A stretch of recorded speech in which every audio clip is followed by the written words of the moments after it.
Bonjour, bonsoir à tous et bienvenue à tous pour ce 12e numéro de Focus sur la gestion de projet. Focus sur la gestion de projet est un webinaire organisé par le chapitre du Project Management Institute en RDC, le PMI en RDC, à travers sa direction des affaires académiques. Et Focus sur la gestion de projet consiste à- pour chaque épisode, à choisir, euh, à parler de la gestion de projet, à choisir un sujet sur la gestion de projet et à en parler en profondeur.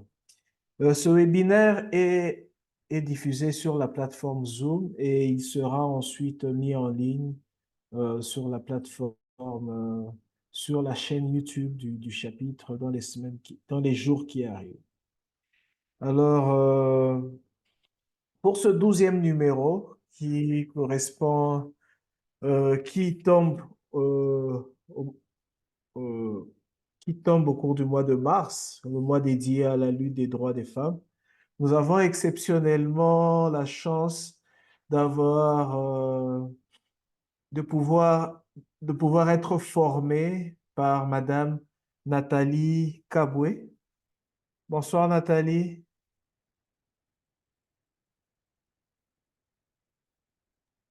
Bonsoir. Euh, Bonsoir Nathalie. Alors, Nathalie, Bonsoir.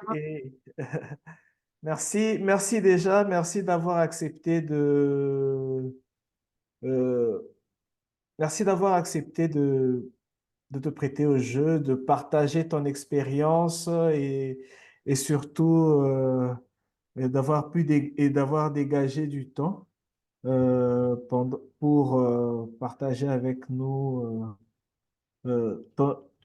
tes connaissances en gestion de projet. Alors, qui est Nathalie? Nathalie est une experte en organisation et management des entreprises avec plus de 15 ans d'expérience. Elle est directrice associée au Bureau de coopération mines et industrie depuis 2014, le BUMINCO. Elle est formatrice et consultante et elle est membre et volontaire au sein du chapitre du PMI en RDC et bien sûr, elle est certifiée PMP. Donc, c'est quelqu'un qui a beaucoup d'expérience et qui pourra nous éclairer. Et donc, ce soir, nous allons aborder les notions relatives à la gestion des parties prenantes. Et donc, Nathalie va nous parler de la gestion de parties prenantes. Mais avant ça, avant de passer la parole à Nathalie, nous allons d'abord, pour ceux qui nous rejoignent pour la première fois, comme d'habitude, nous allons d'abord présenter le PMI, le chapitre du PMI en RDC. Et pour cela, exceptionnellement, ce soir, nous aurons la chance d'avoir avec nous Mademoiselle Andrea. Bonsoir Andrea. Et c'est Andrea qui va nous présenter le chapitre du PMI en RDC. Bonsoir Andrea. Bonsoir, Monsieur Didier. OK. Alors, tu peux y Andrea. aller. peux- Bonsoir, tu Madame peux... Nathalie. Bonsoir. Merci. Alors, Andrea, tu as la parole. Tu peux commencer ta présentation. D'accord, merci. Sans plus tarder, je vais vous partager mon écran. OK, voilà. OK. Donc, je vais vous présenter les PMI et le chapitre PMI RDC. Alors, pour notre présentation, je vais répondre à trois principales questions. La première est, euh, qu'est-ce qu'est les PMI et qu'est-ce qu'est le chapitre PMI RDC? La deuxième est, comment devenir membre? Comment adhérer à PMI? Chapitre. Et la troisième est pourquoi devenir membre ou volontaire? Quels sont les avantages? Alors, pour notre première question, qu'est-ce que les PMI? Alors, les PMI, ok, les PMI veut dire Project Management Institute. C'est c'est une organisation professionnelle qui a été créée aux USA en 1969. C'est la plus importante organisation en matière de gestion de projet et elle compte à ce jour environ 700 000 membres à travers le monde. Et les PMI a mis en place des standards en matière de gestion de projet et ces standards se sont imposés sur le plan international. Et après avoir mis en place des standards, les PMI offrent des certifications qui sont mondialement connues et qui sont destinées à tout type de profil, notamment des étudiants, des jeunes professionnels, des professionnels et ainsi de suite, sur divers domaines comme la construction, la finance et ainsi de suite. Et on entend par certification professionnelle, c'est en fait l'effet que une organisation atteste du niveau d'expérience, de connaissance par rapport à un domaine précis. Pour notre cas, c'est la gestion de projet. OK? Alors, là, je vous présente, c'est les tableaux des différentes certifications que les PMI proposent.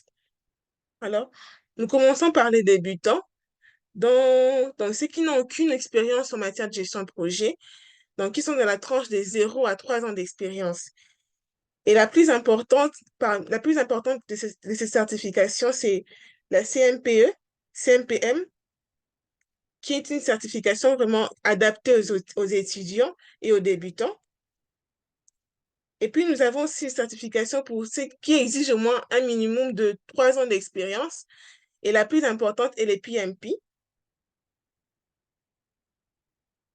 Et nous avons aussi des certifications qui exigent au moins 8 ans d'expérience, donc plus de 8 ans d'expérience. Et nous avons des spécialisations. Voilà. On entend par spécialisation, ce sont des certifications qui sont en fait qui se focalisent sur un domaine précis. Par exemple, là, nous avons le domaine de la communication, nous avons la technologie, il y a le management, des transformations. Voilà.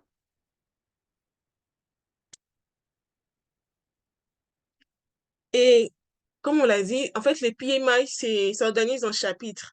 Et on entend par chapitre, c'est juste la représentation du PMI dans un pays, dans un territoire. Et elle compte à ce jour 303 chapitres effectifs et 4 potentiels qui sont répartis à travers le monde dans 222 territoires ou encore pays. Voilà. Et là, nous avons fini avec la présentation du PMI. Maintenant, nous passons à la présentation du PMI, du chapitre PMI RDC. Voilà. Donc, comme on l'a dit, le chapitre, c'est la représentation du PMI dans un territoire donné.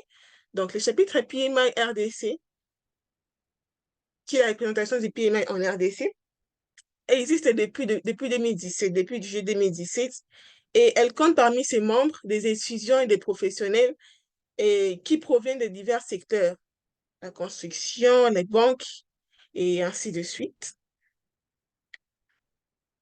Et voilà, notre deuxième question, comment adhérer à PMI? Comment devenir membre à PMI? Déjà, PMI propose 3 types de profils. Nous avons le premier profil, être membre et sympathisant. Alors, lorsqu'on est membre et sympathisant, on se limite qu'aux participations des activités organisées par le chapitre. Et on n'a aucun engagement. Voilà. Et, et puis, le deuxième profil, c'est les membres effectifs. Lorsqu'on est membre effectif, en plus de la participation, on a des frais à supporter parce que dans toute organisation, pour adhérer à une organisation, il y a toujours des frais à supporter. Et pour les PMI, il y a des frais annuels, des frais annuels d'adhésion qui, qui, euh, qui sont supportés par deux types de profils. On a les étudiants et les professionnels. Pour les étudiants, c'est 17 $. Pour les professionnels, c'est 129 $.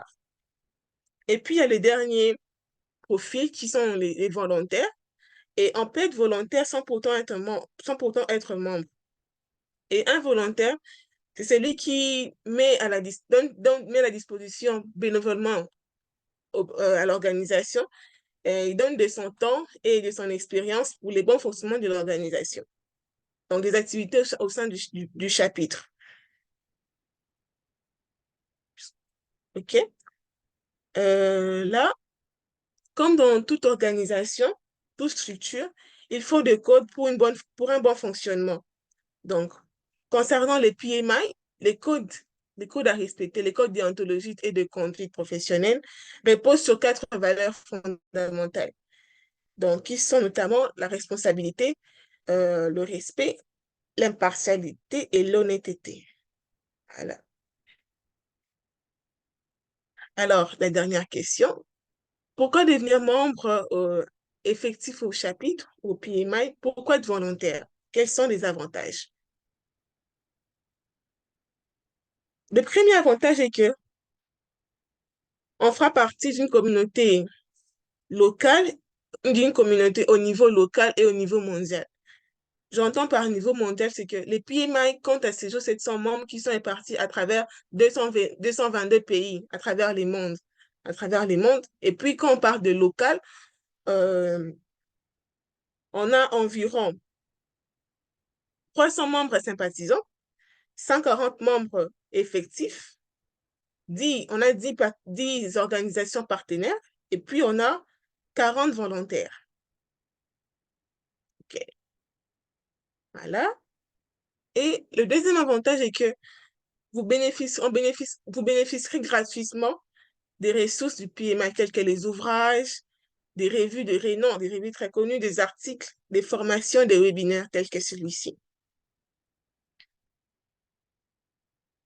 Et si je peux dire le dernier avantage, est que vous bénéficierez aussi d'une réduction des prix concernant les certifications et des événements que les PMI organise, des activités que le chapitre ou que les PMI organisent. Pour la réduction, on peut voir par exemple pour la certification des PMP. Lorsqu'on est membre, on devra payer 284 $. Mais quand on n'est pas membre, on aura à payer 575 $. Donc là, c'est à revoir, ce n'est pas 555, mais c'est 575. Et pour les CMPM, lorsqu'on est membre, on paye 158 $, mais lorsqu'on n'est pas membre, on paye 210 $. Donc, c'est vraiment un avantage. OK, voilà. Et l'avantage pour les volontaires, c'est que ils pourront, ils pourront bénéficier d'un cadre d'apprentissage pour améliorer leur connaissance à travers à travers les activités que l'organisation euh, réalise. Donc, lorsque le chapitre réalise des activités, des conférences, des webinaires, on fait toujours appel aux volontaires. Donc, ils bénéficient de comment l'organisation met en place ces différentes activités, comment se déroule l'organisation, on peut dire. Et puis, lorsqu'on est volontaire et qu'on a un poste fixe, on peut aussi l'intégrer dans notre CV et dans notre profil professionnel. Voilà. Voilà. Et là, nous avons quelques statistiques. On peut constater que à travers le monde, il y a au moins 1,4 million de PMP, donc des personnes certifiées PMP, et, et on a 68 000 CRPM, donc ceux qui sont certifiés. Et si nous rentrons un peu du côté de la RDC, on constate que donc, toutes les certifications qui sont mêlées et tout, on constate qu'on a 86 certifiés. Donc là aussi, ça arrive à 86 certifiés. Donc par rapport à un pays de 100 millions d'habitants, c'est quand même peu. Donc il faudrait que donc, on appelle vraiment aux gens de se certifier. Ok. Et voilà, pour information, comme c'est le mois dédié à la femme, pour information, c'est samedi 30 mars, il y a une conférence dédiée au mois de la lutte pour les droits de la femme. Donc, nous vous invitons cordialement pour pour cet événement. Voilà. OK? Donc, pour finir, voici quelques coordonnées du chapitre PMI RDC. Voilà, nous avons le mail, l'adresse mail, le contact WhatsApp, et puis nous nous retrouvons dans certains qu'est-ce qui se passe là? Réseaux sociaux, voilà, Facebook, Twitter. Donc, il y a plusieurs façons pour de nous contacter. Donc, je pense que on va mettre les différentes coordonnées dans les chats quand vous voudrez contacter. Donc, merci, Monsieur Didier. Merci. Je pense que c'est bon. Merci, Merci pour votre attention. merci beaucoup, Andrea, merci. OK. Euh, Merci pour ton temps. Et maintenant, comme vous savez maintenant, c'est quoi le PMI? C'est quoi le chapitre du PMI? Je crois que je vais maintenant demander à Nathalie de prendre la parole. Mais comme d'habitude, si vous avez des questions, n'hésitez pas à les poser dans le chat ou bien dans le menu questions et réponses. Alors, Andrea, tu as la parole. Nathalie, pardon. Excusez-moi. Nathalie, à toi l'honneur. Merci. D'accord. Bonjour à tous. Merci pour le chemin. Tentative, partie au centre de la maison.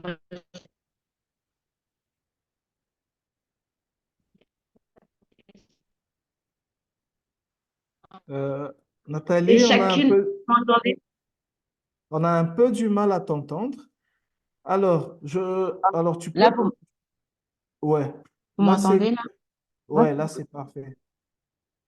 Là, c'est mieux? Ouais, là c'est parfait, parfait. Ok, d'accord. Donc voilà. Donc j'aimerais bien déjà qu'on commence par un petit exercice qu'on imagine un groupe de personnes. Et chacune d'entre elles, on a nos compétences et on a nos propres talents. Et on se réunit pour réaliser un grand rêve. Et puis toutes ces personnes-là, on est là ensemble et on doit surmonter des obstacles, on doit relever des défis et on doit atteindre un objectif. Et c'est ça, la gestion de projet. Donc, en partant de ça, ben, moi, je suis ravie de vous accompagner pour une meilleure connaissance et un partage des connaissances. On m'a présenté, je me présente rapidement. Je serai votre hôte aujourd'hui. Je suis Nathalie Caboué. Je suis certifiée PMP. Et puis, également, je vis une institution qui est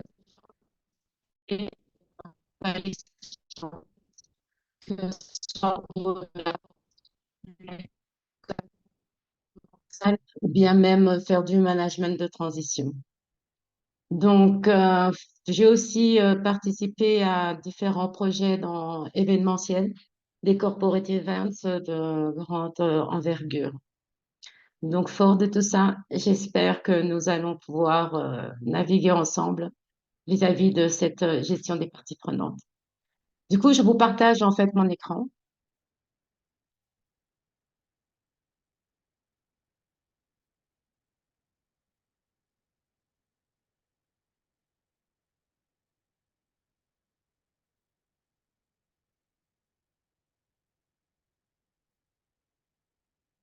OK. Tout va bien, vous me suivez? Euh, Tout va bien, Didier? ouais, non, mais il faut lancer le diaporama en mode normal, pas en mode présentation. Ouais. Le mode normal, vraiment le mode normal.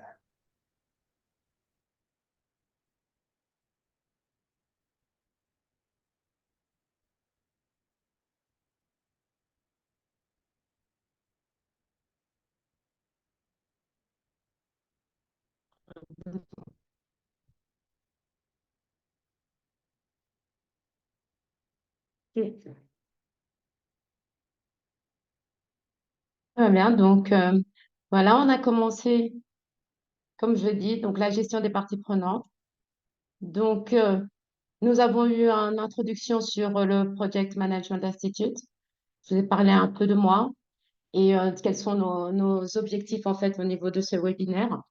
Donc, nous allons définir les différentes parties prenantes. Nous allons pouvoir en fait les identifier. Nous allons analyser quels sont les intérêts, les pouvoirs, les impacts que peuvent avoir certaines parties prenantes et comment est-ce qu'on peut gérer leurs attentes. Nous allons aussi voir quelles sont les techniques de communication pour bien les engager, pour être sûr que nos parties prenantes sont impliquées. Et bien sûr, on parle des sont les conviés sont en place et pour aussi vérifier quelles sont les différences. Je parle franchement, donc, nous avons sur la partie de questions-réponses. Et cette partie de questions-réponses, ce sera à la fin et je vous en prie, n'hésitez pas à pouvoir partager vos expériences ou vos avis ou vos questions. Donc, comme j'ai dit, on introduira le sujet. Donc, on va quand même parler un peu de ce qu'est la gestion de projet, quels sont les principes fondamentaux, définir c'est quoi les parties prenantes, les identifier, comment on les analyse, quelles sont les méthodes pour les analyser, comment est-ce qu'on peut mieux les engager et à la fin de terminer par la gestion du conflit. Donc, parlons un peu de la gestion de projet. Donc, comme vous savez, la gestion de projet, c'est le PMI. Le PMI qui, depuis plusieurs années, s'est enrichi par rapport aux différents indicateurs.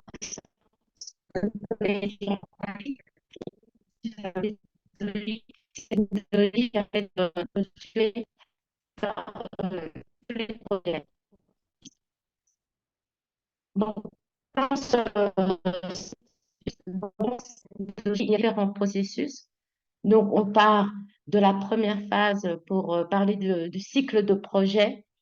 Donc, on a la première phase qui est l'initiation, où on définit, on autorise le projet, on voit quelles sont les autorisations dont on a besoin pour pouvoir commencer le projet. C'est la phase initiale.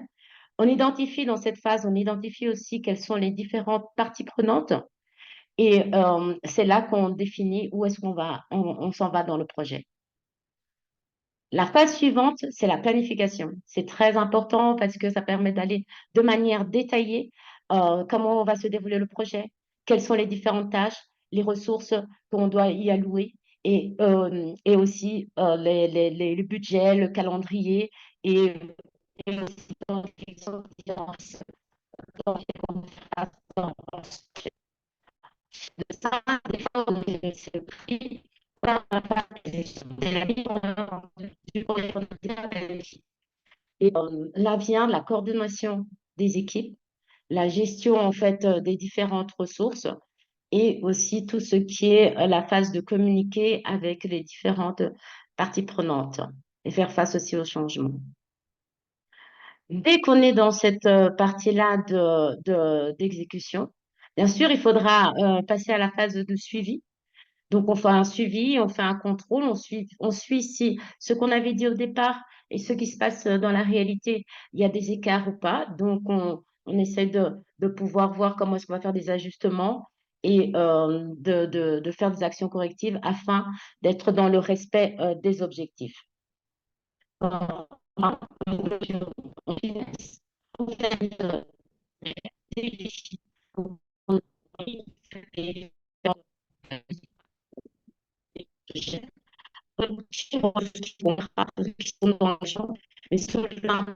C'est qu'on essaie d'en tirer des leçons. Donc, on va essayer de faire une rétrospective et en tirer les leçons qui sont apprises. Dès lors, nous avons des fondamentaux. Les fondamentaux ici, ce sont la planification, l'organisation, la direction et le contrôle. Ça, c'est au cœur de la gestion de projet.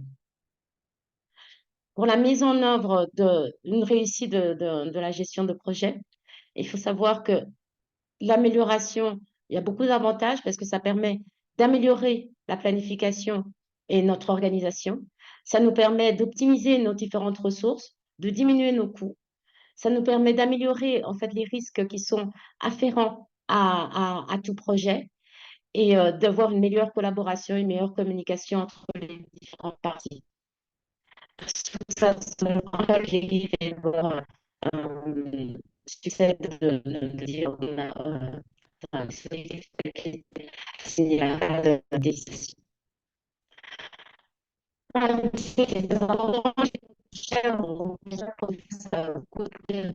On a beaucoup de défis. Donc, l'importance de la gestion de projet et surtout de la prise en compte des différentes parties prenantes pour que les projets soient réussis en RDC, c'est vraiment fondamental. Sur ce, nous avons finalisé notre introduction aux définitions et aux principes fondamentaux des parties prenantes, de la gestion de projet. Donc, passons directement à la gestion des parties prenantes.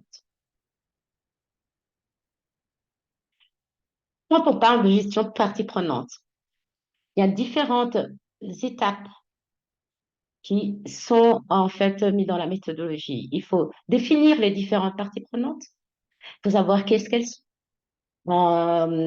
Il faudra les identifier, savoir quel est leur différent rôle. Il faudra analyser les parties prenantes, savoir en fait, elles sont de manière positive ou négative sur le projet. Et aussi prendre en engager davantage lors de leur projet de réussite. Et enfin, nous allons conclure par quelques techniques de gestion de conflit. Voilà.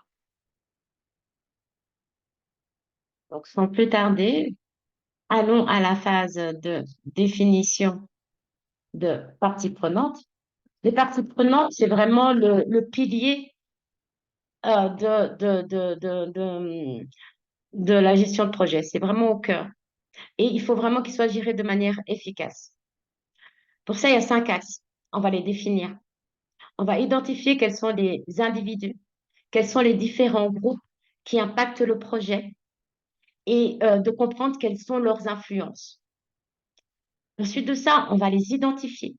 Donc, on va utiliser des techniques comme rhétorique et analyse secondaire pour trouver quels sont les acteurs qui sont les plus pertinents. On va déterminer les états d'influence, leurs attentes, c'est quoi leurs besoins et comment on peut prioriser chacune des actions envers eux. Nous allons, dans ce cadre-là, favoriser une communication qui est ouverte, qui implique toutes les parties pour qu'ils soient dans la prise de décision. Et surtout, on va mettre en place, par exemple, des comités consultatifs pour pouvoir avoir le pouls, voir où est-ce qu'on s'en va et si le projet est toujours à l'adhésion des plusieurs parties prenantes. On va aussi anticiper tout ce qui est conflit. On va utiliser les techniques de résolution de conflits. Parce qu'il peut arriver que dans un projet, on ne soit pas aligné, que le client ou le fournisseur, on verra après c'est quoi les parties prenantes, ne soit pas aligné et on a peut-être besoin d'arbitrage. Donc, en suivant ces différentes directives, on peut être dans un pour faire la gestion des parties prenantes de notre projet. Et puis, il y a une partie prenante qui sont celles qu'on voit au sein de l'entreprise très souvent. Donc, c'est les membres de l'équipe, ce sont les responsables qui sont là pour réaliser les tâches et voir si tout se déroule de manière qualitative. Ce sont les managers qui sont là pour superviser, pour coordonner et prendre des décisions. Les sponsors, celui qui apporte en fait l'argent, le soutien financier et aussi la vision stratégique.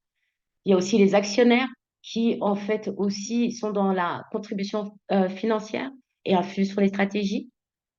Donc ça, ce sont les parties prenantes qui sont internes au niveau du projet. Même toutes les parties prenantes externes du projet qui sont décrites donc on va définir en un sans un.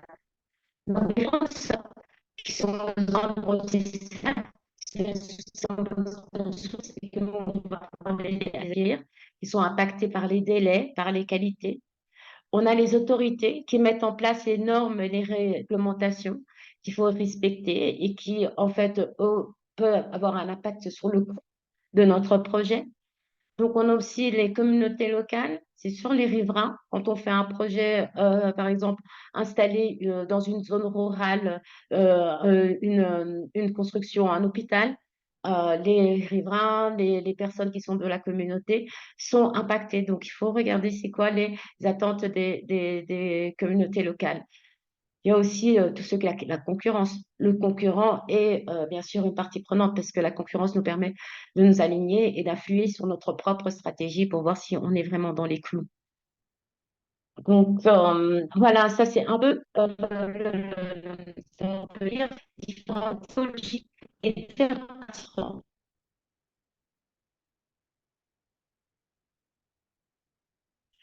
Chaque partie prenante a un rôle spécifique au sein de l'entreprise ou de son projet. Donc, chacune des parties prenantes. Par exemple, on va vous dire que un membre de l'équipe, ben, il vient avec son expertise et il est de l'opérationnel. Et là aussi, pour faire respecter les délais. On va voir le fournisseur, lui, il sera plutôt, lui, il a besoin en fait de ses biens et services, donc il veut il soit livré assez rapidement et que ça rentre dans le budget qu'il avait mis en place. Il y a les autorités qui vont arriver et dire, bon, bah, vous ne pouvez pas fonctionner parce que vous n'avez pas respecté les normes environnementales, par exemple. Donc, il faut respecter les normes et réglementations qui sont applicables. Ils ont chacun leur rôle. Ils sont là aussi, on va parler aussi des actionnaires. Les actionnaires, ils sont là, eux, ils veulent le retour sur investissement. Donc, c'est totalement différent que le client qui, lui, en fait, il veut juste, en fait, pouvoir avoir son produit à un moindre prix. Et aussi, on va parler aussi de manager des actifs, il a une accélération personnelle, donc il y a la prise de décision, donc chacun a un rôle spécifique. Donc, vous pouvez voir en fait sur la petite figure, vous voyez en fait qu'il y a les actionnaires, les fournisseurs, les collaborateurs, les clients, les syndicats, les pouvoirs publics, les ONG. Donc, les parties prenantes ont besoin d'être identifiées. C'est ainsi qu'on arrive à la prochaine slide.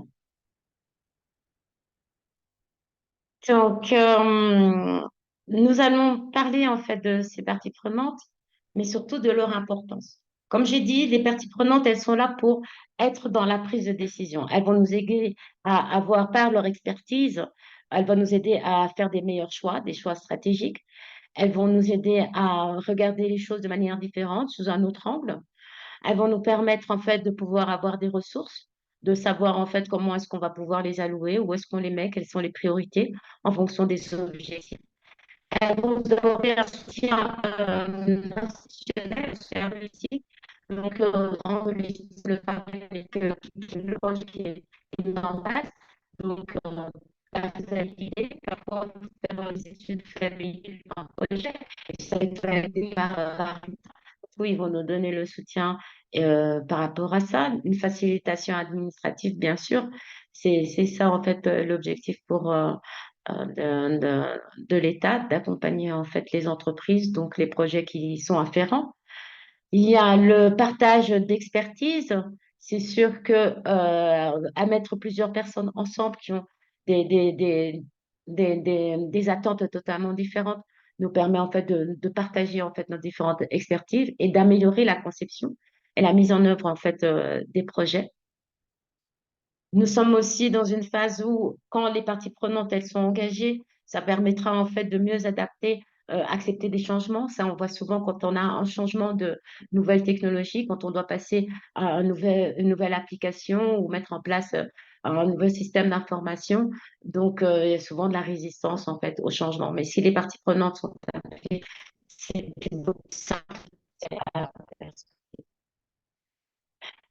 Et on a fini. On va aller maintenant à un exemple. Donc, on est sur une structure. On va approcher une structure un gros, c'est un quartier blanc, un quartier en fait, qui est en train de se développer. Et là, on essaie de trouver quelles sont les différentes parties prenantes. Donc, on va essayer de les catégoriser. On aura celles qui sont à l'interne. Bien sûr, on a un chef de projet qui va se charger de la coordination et de tous les travaux. On a une équipe projet qui sera en fait dans la conception des différents projets, la réalisation. On a la direction de l'entreprise qui, elle, va se charger de mettre en place tout ce qui est la stratégie et va surtout nous donner les ressources nécessaires à ce que la construction puisse être faite.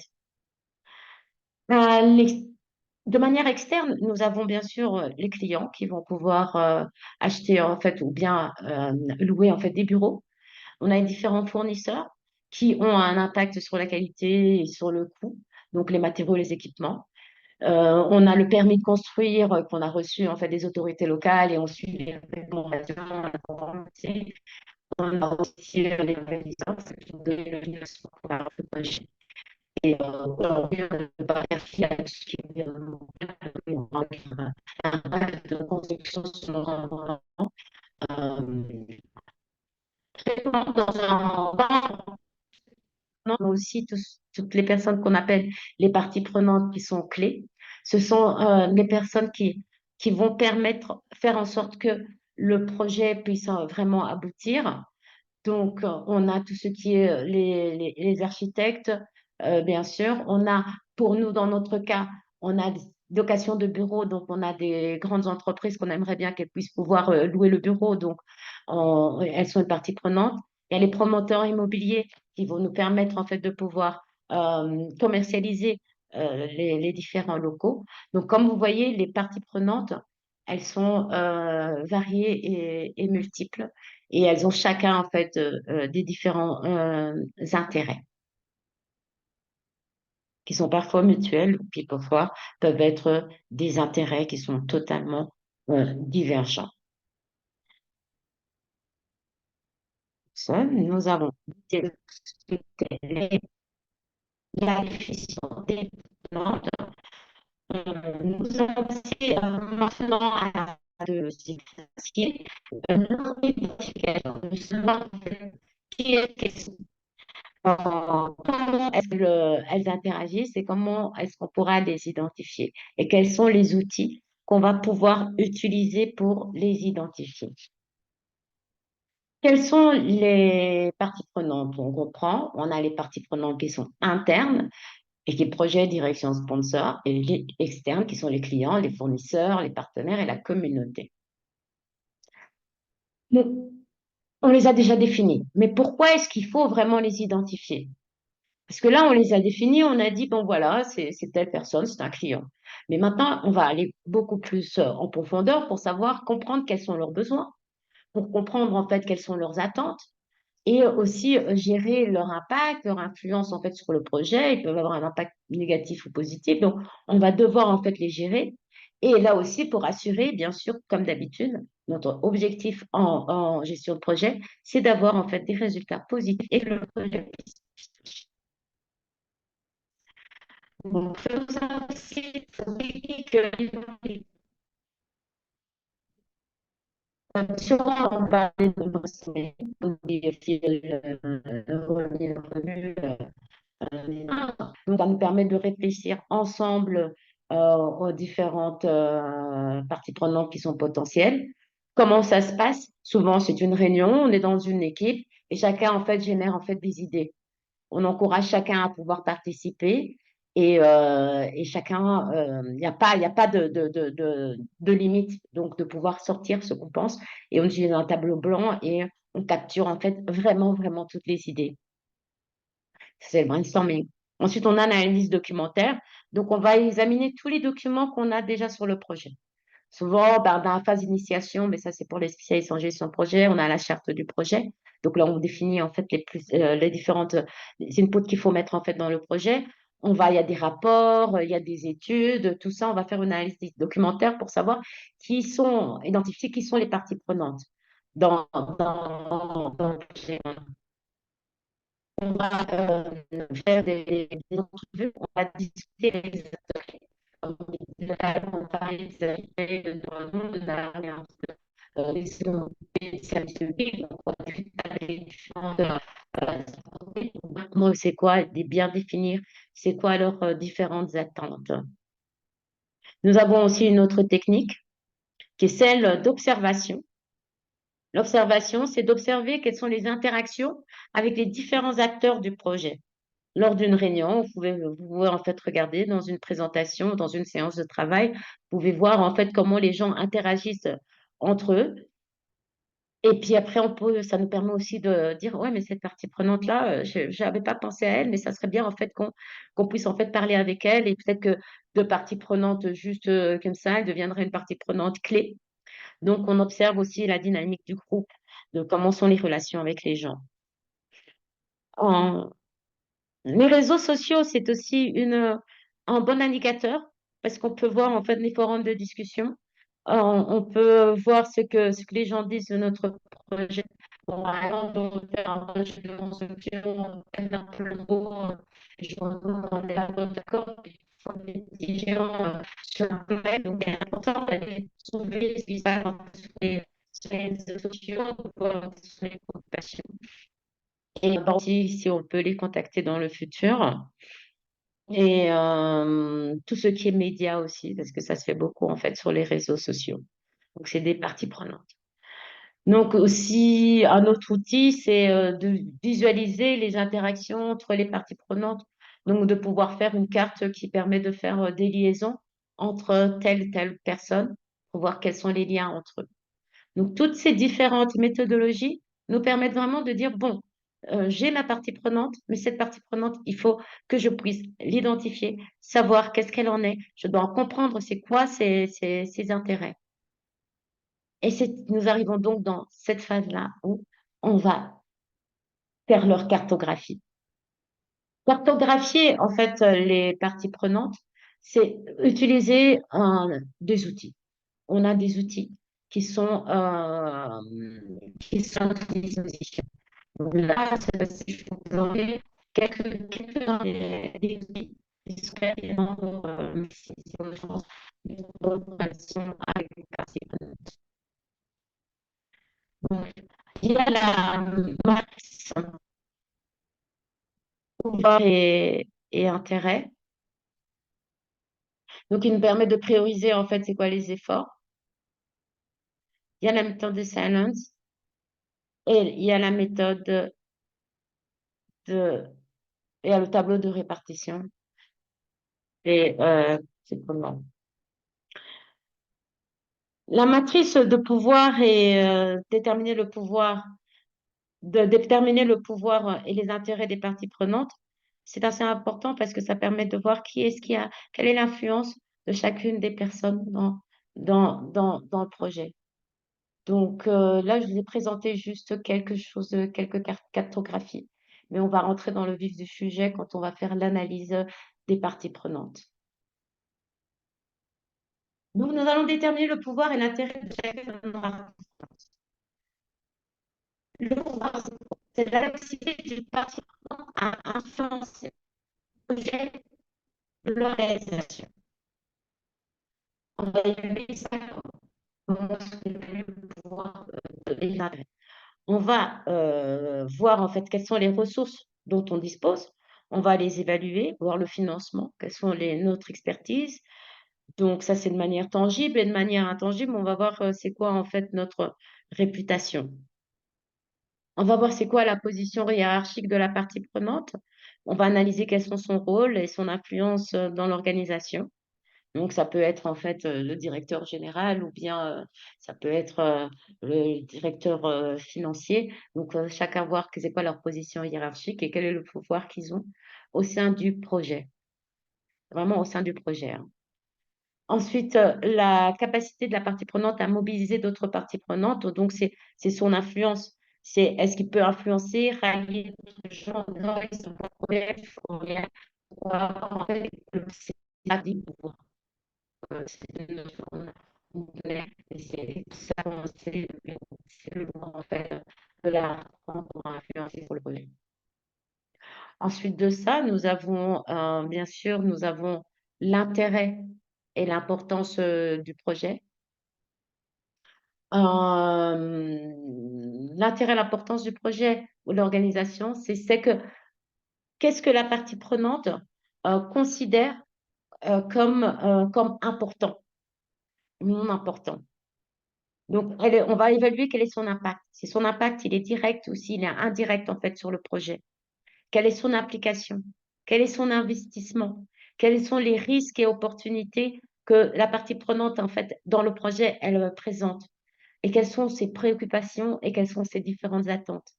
Donc ça nous permettrait de pouvoir voir quels sont les points d'intérêt et on fait pour les cartographies. Les points d'intérêt de même points d'influence et les interactions se passent entre différents acteurs. Ça nous permet aussi d'être alignés vis-à-vis des stratégies de gestion et de ce qu'on s'était dit qu'on allait faire. Et ça nous permet aussi de mieux collaborer et d'avoir une meilleure communication entre nous, les parties prenantes. Voilà la suite. Vous avez vu qu'on parle en fait beaucoup d'analyse en fait des parties prenantes. Pour avoir une analyse optimale des parties prenantes, il faut les identifier. Il faut surtout envisager d'identifier les parties prenantes qui sont cachées. Je vais revenir en fait sur la slide, excusez-moi, de la cartographie des parties prenantes pour vous montrer ici de prioriser les efforts. Vous voyez en fait la personne qui a beaucoup de pouvoir, qui a beaucoup d'intérêt, il faut l'investir sa vie.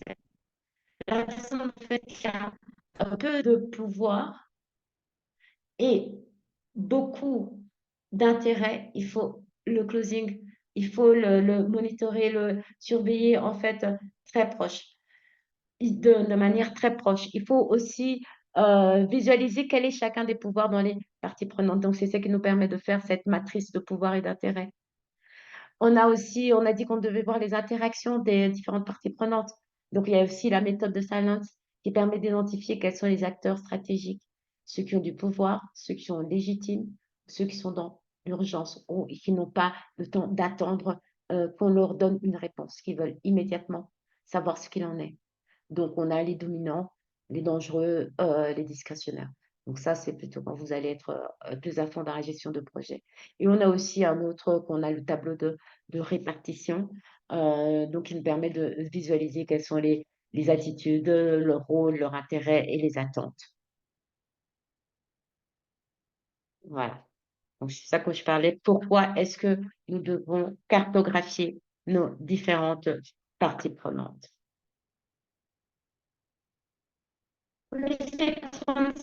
C'est important.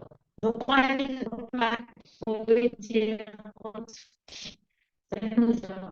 il y a aussi important d'analyser les différentes relations, les interactions que les gens ils ont entre eux, comment est-ce qu'ils interagissent et comment est-ce que leur manière d'être peut affecter le projet. Donc, il faut mettre à jour notre analyse. Ce qui était vrai aujourd'hui n'est pas nécessairement vrai demain. Donc, quelqu'un qui est parti, qui a quitté en fait le pays, n'aura peut-être pas le même impact sur le projet que la personne qui va revenir. Ou bien s'il y a une démission de poste. Donc, il faut mettre à jour régulièrement notre analyse de partie prenante. Cette approche ne peut pas être comme ça de manière isolée. Il y a plusieurs techniques. Donc, très souvent, on demande de combiner les différentes approches. Communiquer, parler, échanger, c'est important. C'est ce qui permet en fait de faire avancer en fait un projet. Ça permet de répondre aux différentes questions, aux différentes préoccupations des gens dès qu'ils le disent. Donc, analyser tout est là qui va en fait au final. De manière utile, les c'est-à-dire, pour la planification d'un projet, on doit identifier les parties prenantes à chacune des phases. On a vu initiation, exécution, les différentes phases en fait d'un projet. Il faut identifier quelles sont chacune des parties prenantes qui seront dans ce projet-là. Nous avons aussi l'obligation de considérer quels sont en fait leurs différents pouvoirs, quels sont leurs intérêts, quelles sont leurs compétences. C'est avec les différents outils qu'on a vus de matrice de pouvoir et intérêt, de la méthode de Silence. Nous avons la gestion des risques aussi, qui est un des volets très importants de la gestion de projet. Donc, la gestion des risques, ça nous permet de savoir, bon, telle partie prenante, peut-être qu'elle n'est pas trop d'accord sur le projet, il est résistant, il veut pas trop nous soutenir. Donc, comment est-ce qu'on fait ça? Donc, effectivement, la gestion de projet, est-ce qu'on ne sait pas vraiment comment on se fait les faire, tout ça aura un impact. Il faut vraiment gérer effectivement une source de risque. Il y a aussi la communication. La communication et l'engagement. Vous allez voir en fait que de manière pratique, savoir en fait quelles sont les parties prenantes nous permettra d'avoir une meilleure communication envers eux. De dire, bon, ben, pour vous, vous n'avez jamais le temps, par exemple. Moi, je vous préfère que je vous envoie en fait des WhatsApp pour que vous puissiez en fait réagir de manière instantanée. Vous n'allez pas avoir le temps de lire les rapports. Donc, il faut à chaque fois voir quelle est la stratégie de communication et à quelle fréquence on va pouvoir parler avec notre partie prenante. Bien entendu, toute partie prenante est différente, donc il faut adapter notre communication en fonction de ça. En, en même temps, il y a aussi des conflits dans les parties prenantes. Comme je vous ai dit, le client et l'actionnaire peuvent avoir des multiples intérêts. Donc, d'analyser un petit peu différents. Donc, on va mettre dans le mail et tout, et les membres de l'équipe, là, il va venir dans le objectif. Donc, il faut pouvoir voir en fait c'est quoi les différents intérêts, négocier, parler.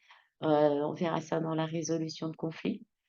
Il faut être capable ça nous permet aussi de mobiliser les parties prenantes. Donc, s'ils sont mobilisés, donc toutes les stratégies qu'on met en place vont être soutenues et donc ça va faire un avancement d'un projet de manière en fait plus cohérente, sans trop de chaos. Euh, la gestion du changement, c'est un des volets essentiel. On est toujours face à de multiples changements. Dans un projet, c'est très important de pouvoir anticiper, de voir quels sont les impacts et comment, s'il y a des changements qui surviennent, comment est-ce qu'on va y faire face et surtout les parties prenantes de pouvoir voir si en fait elles changent, qu'est-ce qui va se passer. S'il y a des changements dans la vision d'une des parties prenantes, on peut voir en fait une nouvelle influence qui est en place. Ben, là, c'est gestion. Et enfin, on a aussi développé dans le projet les donc, les différentes stratégies pour faire comment on a géré les différentes parties prenantes nous permettront de savoir si on a bien fait notre projet ou bien d'ajuster. Parce que si une partie prenante est en colère, par exemple, on peut faire face, quand on fait un projet, d'avoir en fait une manifestation.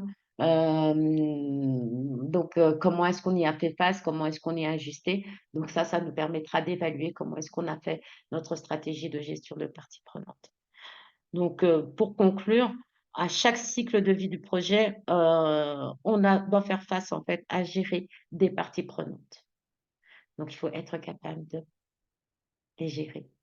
Donc, on les a définies, on les a identifiées, on les a analysées et maintenant, on va passer à la phase de gestion de leurs attentes.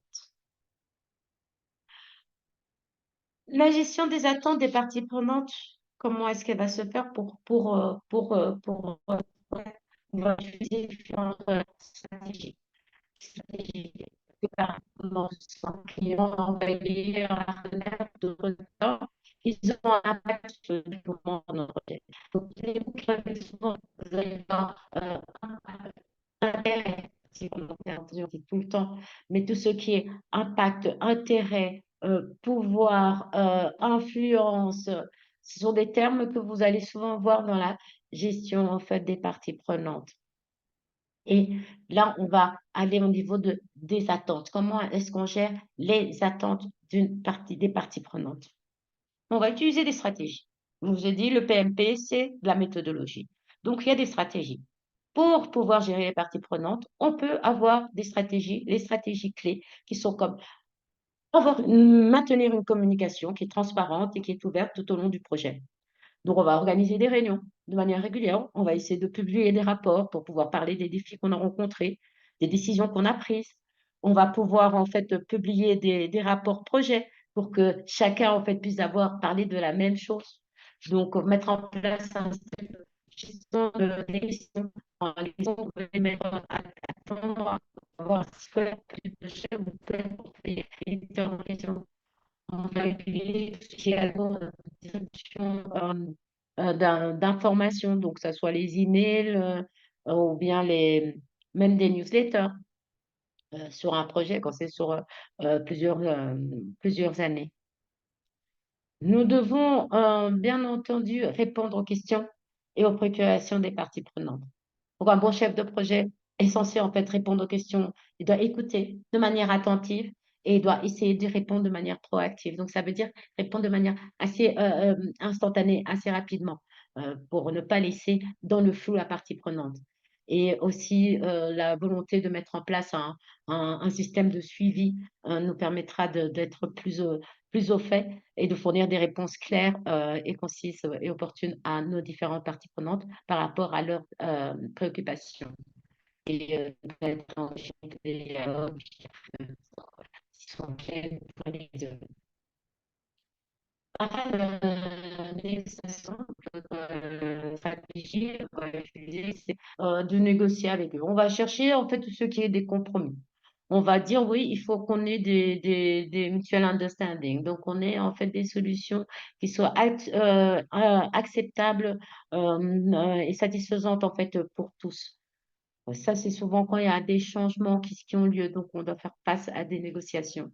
Donc, on va se concentrer sur leurs intérêts et les objectifs en fait du projet. On va explorer les différentes options, quelles sont les solutions qui sont possibles à être trouvées. On va essayer de trouver un terrain d'entente. Donc, c'est vraiment la recherche du compromis, surtout quand il y a des changements, qui est important en fait de savoir que c'est dans la négociation que ça se fait. On ne peut jamais parler de gestion de projet sans dire que les objectifs doivent être bien définis, que ça doit être clair. Donc, là, je parle de la charte de projet de l'EDI. La charte de projet, c'est vraiment qu'on utilise ça si on est en gestion de projet. Là-dedans, on a les différents livrables, on a les jalons, les rôles de chacun, les responsabilités de chacune des parties prenantes. Donc, c'est dans la charte de projet aussi où on définit cette charte de dans cette charte de projet où on définit les rôles de chacune des parties prenantes. On peut en fait définir des objectifs. Je pense que vous avez déjà entendu parler de la méthode SMART. Donc, il veut dire des objectifs qui soient spécifiques, des objectifs qui soient mesurables, des objectifs qui soient atteignables, des objectifs qui soient réalistes et des objectifs qui soient temporellement définis. Donc, c'est ça la méthode SMART. Donc, on va en fait utiliser ça pour une meilleure définition claire des objectifs et des livrables à faire. C'est une des méthodes qu'on peut utiliser. Ensuite, bien sûr, les attentes avec des sessions d'information, la communication, on ne le dira jamais assez pour les changements, et aussi d'être de manière transparente, de tenir des réunions spéciales quand il y a des changements majeurs, et aussi de prendre toujours en compte les commentaires et les suggestions de et l'objectif. Donc, vous voyez bien que c'est différentes stratégies que nous appliquions nos différentes parties prenantes. On gère leurs différentes attentes. Nous allons parler de deux autres stratégies et qui sont vraiment essentielles. Ce sont de pouvoir faire un plan de communication structuré pour notre partie prenante. Donc, ce plan de communication structuré va y définir, on va y définir tout. Quels sont les canaux de communication qu'on va utiliser?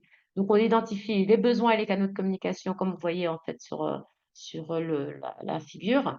Donc, on va les identifier. On va définir quels sont les objectifs de notre communication. On va planifier notre fréquence de communication, c'est-à-dire, est-ce que c'est au moment clé? Est-ce que c'est tous les jours? Est-ce que c'est tous les 3 mois? Donc, c'est ça, on va planifier c'est quoi la fréquence en fonction de chacune des parties prenantes. Et bien sûr, comme j'ai dit, planifier et organiser complet de,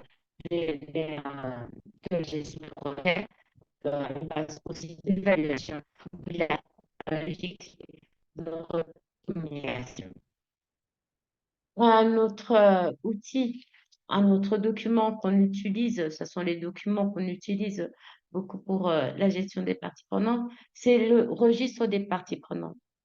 Ce registre-là, c'est un registre où on retrouve le nom, le rôle, quelles sont les attentes, quelles sont les préoccupations, quels sont le niveau de pouvoir quand on a fait la matrice de pouvoir, quel est le niveau d'influence, quels sont les besoins qu'ils ont au niveau de communication. Est-ce que lui, c'est tous les jours? Ah oui, il ne supporte surtout pas qu'on lui parle à chaque fois, toutes les 5 minutes. Il a besoin en fait d'un plan détaillé. Donc tout ça, là, c'est hyper important de pouvoir en fait mettre dans le registre des parties prenantes. Ça nous permettra d'avoir une communication fluide et adaptée et efficace envers nos différentes parties prenantes et de mieux gérer leurs différentes attentes.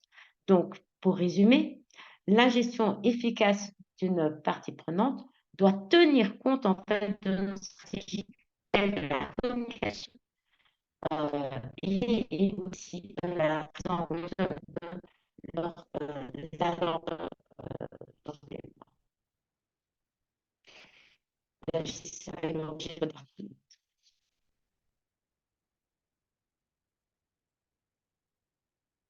d'autres outils, là je vous en parle, vous connaissez Google Drive, Trello, Asana. On a parlé de la méthode SWOT, le diagramme d'Isakawa, le sondage, les interviews individuelles, les groupes de discussion, Google Drive. Tout ça, en fait, je vous épargne, mais je vous ai quand même mis en place qu'il y a des outils de collaboration qui sont bons, en fait, pour gérer les parties prenantes, plateforme en ligne, la gestion des documents et des tâches. Il y a aussi des outils de gestion des risques, comme vous avez vu le registre des risques qu'on utilise beaucoup dans la partie de gestion des risques. Les sondages et les feedbacks, ça c'est souvent, ça c'est ce que usuellement on utilise la plupart des gens pour un projet et même pour lors d'une réunion, on demande toujours d'avoir un sondage, un feedback. Ce registre collé à et voilà, donc c'est la façon de gérer et de faire rétroaction, de faire, de les évaluer, nous permet de voir en fait si elles sont efficaces, nos stratégies.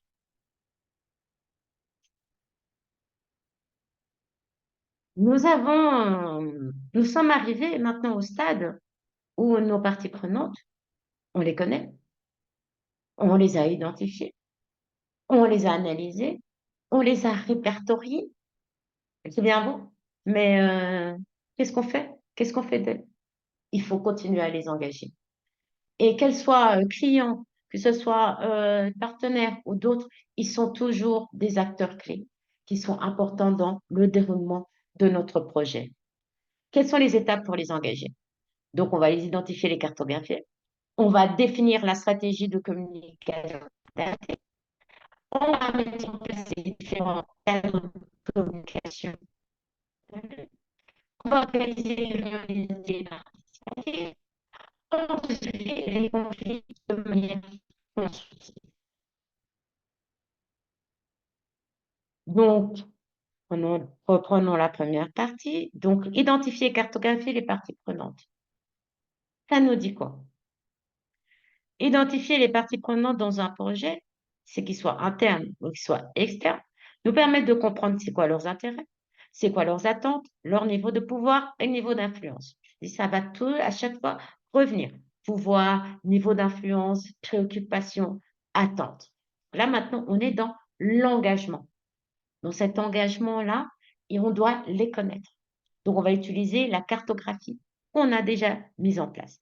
Exemple, dans un projet de construction, Qu'est-ce qu'on va inclure dans les parties prenantes? On va mettre les partenaires, les propriétaires fonciers, les résidents locaux, les entrepreneurs, les autorités municipales, les associations communautaires. Donc, on va mettre plein de personnes. Donc, ça va, on les aura identifiés. Définir la communication. On est passé à ça, à travers. On a dit choix de communication, hyper important. On a dit trouver hyper important. On a nommé la communication. Est-ce que ce sont des gens en personne? Est-ce que l'information est électronique ou ça? Que les gens sont dispersés géographiquement, ils peuvent faire en fait ils peuvent faire des réunions comme on fait maintenant, des réunions via Zoom. Tout ça, ça permet de mieux engager nos différentes parties prenantes. Mettre en place des canaux efficaces, on vient d'en parler. Est-ce qu'on a une plateforme de gestion de projet qui permet de faire le suivi?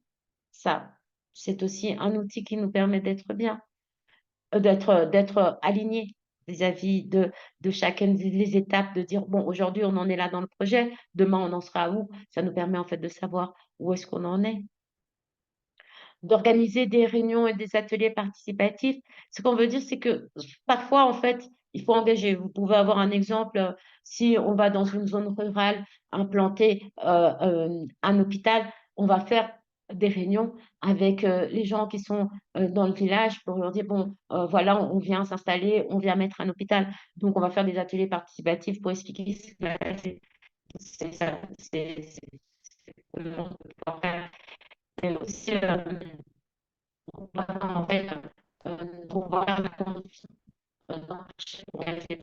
On peut avoir des gens qui soient, c'est souvent pour les projets informatiques, on peut avoir des gens qui sont spécialisés au niveau des réseaux, on a des gens qui sont expérimentés au niveau des data. Ça nous permet en fait de se mettre ensemble et de faire de la conception beaucoup plus rapidement, par exemple pour le design en fait d'une application informatique. Enfin, on va gérer les conflits de manière constructive, donc anticiper, identifier les sources potentielles de conflits. Le volet gestion de conflits, on le verra en fait à la fin. Donc, c'est pour vous dire que l'engagement des parties prenantes et la clé de l'engagement des parties prenantes, comme vous allez le voir, c'est la communication. Engagement efficace des parties prenantes, c'est pourquoi? C'est pour qu'il y ait une meilleure compréhension des besoins et des attentes.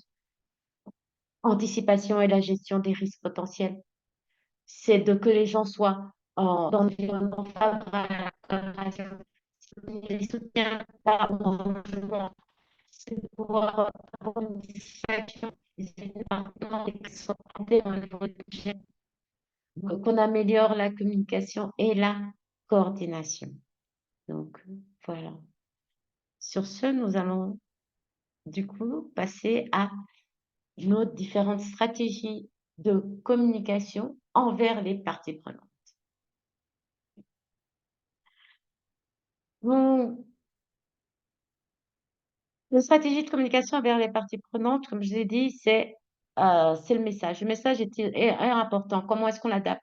Ne pas utiliser un jargon qui soit très compliqué. Un informaticien, OK, il va comprendre toutes les données informatiques, mais une personne qui n'a pas de notion d'informatique, ça sera difficile en fait pour lui de comprendre. Donc, il faut adapter son langage par rapport à sa partie prenante. Il faut utiliser parfois des exemples concrets pour que la partie prenante puisse visualiser de quoi est-ce qu'on parle. Nous devons aussi établir un temps de feedback. Sinon, le feedback sera cela dit, le questionnaire, comment qu'est-ce qu'on a recueilli? Parfois, c'est des bonnes nouvelles. Tu vois, les gens sont hyper satisfaits, donc ça nous permet d'être contents, de pouvoir passer à un autre échelon de notre projet. De répondre aux commentaires assez rapidement, donc d'être toujours dans la réponse à donner aux différentes parties prenantes. Donc, par exemple, je peux vous donner un exemple là-dedans dans le projet de construction. Euh, qu'est-ce qu'on va faire? C'est qu'on va recueillir à la fin de la réunion. On a mis avec nos parties prenantes, qu'est-ce qu'on va récolter? On va essayer de récolter quels sont leurs différents commentaires, qu'est-ce qu'ils disent en fait, comment est-ce qu'on doit aller, leurs progrès, quels sont les problèmes potentiels auxquels on va faire face. Donc tout ça dans une réunion, on pourra en fait pouvoir évaluer l'impact de l'outil utiliser le moyen de connexion à un public en arrêt. Donc, ça, c'est par exemple ce qu'on a prévu dans les constructions. C'est quand même des grandes inondations en fait les dernières fois. Donc, il faudrait informer les parties prenantes, expliquer les raisons du retard et directement présenter un nouveau plan d'action. Donc, c'est ça en fait qu'il faut utiliser les bons canaux de communication euh, pour pouvoir, en- pour pouvoir dire en fait ce qu'il en est et faire preuve surtout de transparence. C'est que dès qu'il y a un problème, on est en train de présenter une solution en fait qui est potentielle. Donc faire preuve de transparence, c'est important. Et enfin, pour la communication, c'est de comment faire que des personnes qui étaient résistantes au projet puissent maintenant en fait y adhérer ou bien ne puissent pas avoir une capacité de nuisance. Donc, c'est ça, avec la communication, ça nous permettra, avec des réunions, on peut se rencontrer face à face, mettre en avant les avantages du projet. Ça nous permet en fait de pouvoir dire, bon, ben, la personne a été résistante, mais là, elle est neutre. C'est là qu'on vous disait, quand on parle de toujours mettre à jour l'analyse professionnelle. C'est pas quand aujourd'hui qui est négatif, on demande à une partie prenante qui sont très importantes, qui sont clés dans l'ensemble du sujet. Vous parlez, donc du coup, je pense qu'on va aller dans un cas concret.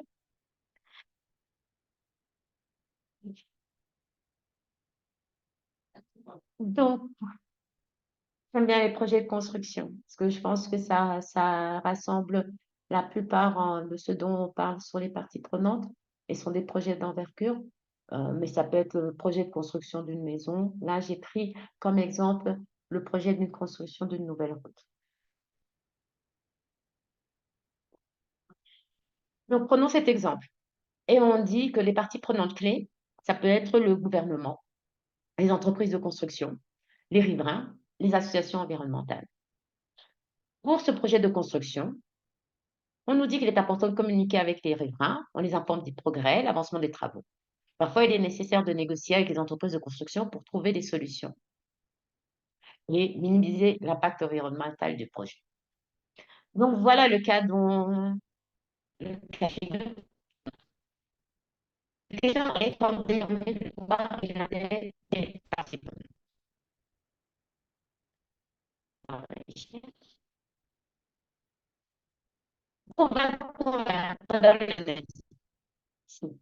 Qui sont nos parties prenantes? On va les identifier. On a le gouvernement, hein, parce que c'est le principal financeur en fait du projet. Il a un pouvoir élevé et un intérêt direct dans son succès. Donc, ses attentes, lui, il attend qu'on respecte le budget, les délais et les normes de qualité. Il y a l'entreprise de construction, bien sûr, lui, son intérêt élevé, c'est une opportunité d'affaires. Donc, il a un contrat de construction. Donc, l'entreprise, elle est vraiment contente. Donc, il faut pour elle se dire, on va soumettre, et puis après la soumission, on sera pris, et donc ça va bien aller. Donc, il veut bien coopérer avec le gouvernement. Les riverains, riverains, ça veut dire en fait tous les gens qui sont autour de la construction de cette route-là. Donc, pour eux, il y aura un impact positif.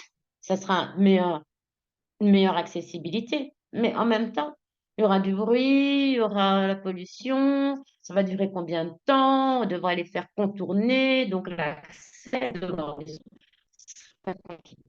Donc, l'intérêt est élevé, mais en même temps, il y a ça, il faut que ce soit minimisé, soit minimisé.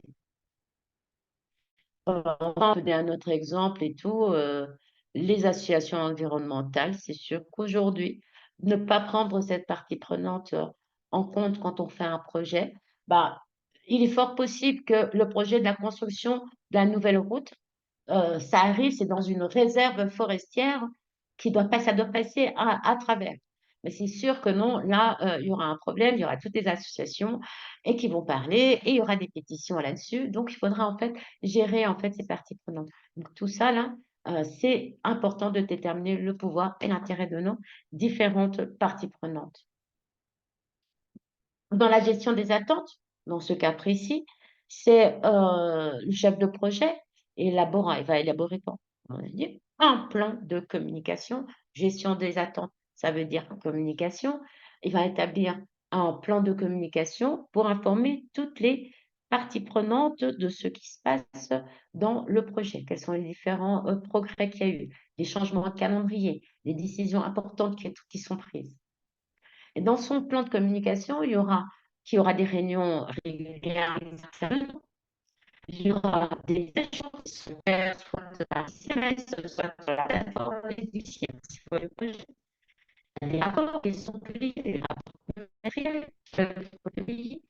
Il y a aussi très souvent, il y aura 24 heures sur 24 une ligne d'assistance téléphonique pour répondre aux questions. Ça, c'est un peu comment est-ce que ce cas-là peut se passer pour la construction de nouvelles routes et même, je dirais même plus, parce qu'on a besoin d'autoroutes. Construction d'une autoroute en RDC. Voilà. Les points clés à retenir, c'est que l'analyse des parties prenantes, elle nous permet de quoi? D'identifier les acteurs qui sont clés et leurs intérêts et leurs attentes. Donc, la gestion des parties prenantes nous permet d'éviter des conflits. Ça nous permet aussi d'avoir une communication qui est transparente et proactive. Cette proactive, ça veut dire qu'on répond aux préoccupations assez rapidement et on donne, en fait, on propose aussi des solutions s'il y a un problème. Il est important de mettre en place aussi tout ce qui est consultation pour la participation, surtout quand on a un projet comme ça de grande envergure qui utilise même d'un projet et tout le temps pour compléter notre. Là, on a parlé de projets, mais là, j'ai parlé que des gros projets. Mais on peut parler d'un projet. Un mariage, par exemple, c'est un projet. Vous savez bien que dans les mariages, il y a beaucoup, beaucoup, beaucoup de parties prenantes. Donc, la gestion des parties prenantes, c'est important. On doit savoir et tout, quelle est la place, quelles sont les interrelations entre les gens. Rien que pour faire un plan de table, c'est hyper important de savoir, en fait, quelles sont nos différentes parties prenantes. Qu'est-ce que sont leurs réactions? Qu'est-ce qu'on a déjà observé? Quelles sont les interactions entre elles? Voilà, donc les parties prenantes, ce n'est pas juste que dans les gros projets, mais même dans ce qu'on fait tous les jours. À tous les jours, ce qu'on fait sont des micros, des mini-projets. Donc, il faut toujours voir c'est quoi nos différentes parties prenantes.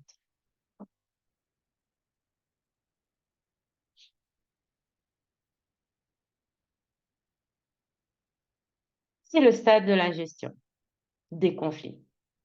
On va parler de quelques techniques de gestion de conflits. Comme vous avez vu, on a fait tout le processus, on est parti, on a commencé d'abord par l'identification, la définition, l'identification, l'analyse, la gestion des attentes, et maintenant on va parler de la gestion des conflits. La gestion de conflits, c'est important. Pourquoi? Oui, mais bon, pourquoi on parle de gestion de conflits dans les parties prenantes? Parce qu'en fait, comme je dis, ce sont des humains et une mauvaise communication peut entraîner un conflit, peut retarder un projet et peut nuire en fait des relations entre les parties prenantes. Comme vous avez vu, il suffit que dans la réunion, en fait, tout le monde se dispute, vous pouvez voir en fait sur la photo, ça met une mauvaise ambiance et en fait, c'est pas bon en fait pour le succès du projet. Donc, il faut avoir quelques techniques en fait de gestion de conflit. Il y a plusieurs facteurs en fait. Qu'est-ce qu'ils peuvent voir? Pourquoi est-ce qu'on peut être en conflit? Parce qu'on a différentes sources de conflits. La différence entre nos objectifs personnels, les objectifs de l'entreprise, les objectifs du projet, les objectifs des autres. Donc, on a une différence d'objectifs. et des intérêts aussi. Chacune partie prenante a son propre intérêt, comme on a vu en fait dans la matrice de pouvoir et intérêt en fait beaucoup plus tôt. Donc, c'est source de conflits sur la différence d'objectifs et des diverses sources de discussion et de désaccord. Donc, parfois, nous, on va, je pense que là, je vais savoir de financement parce qu'il y a, en fait, à l'interne, il y a des gens, en fait, qui ne s'entendent pas. Donc, voilà. Et aussi le cas le plus, par exemple, si on reprend le cas de la route, c'est quand même que, allô? Oui, Nathalie. Le cas de la route? Ah, Oui. d'accord, ok. Parce que j'entendais plus personne.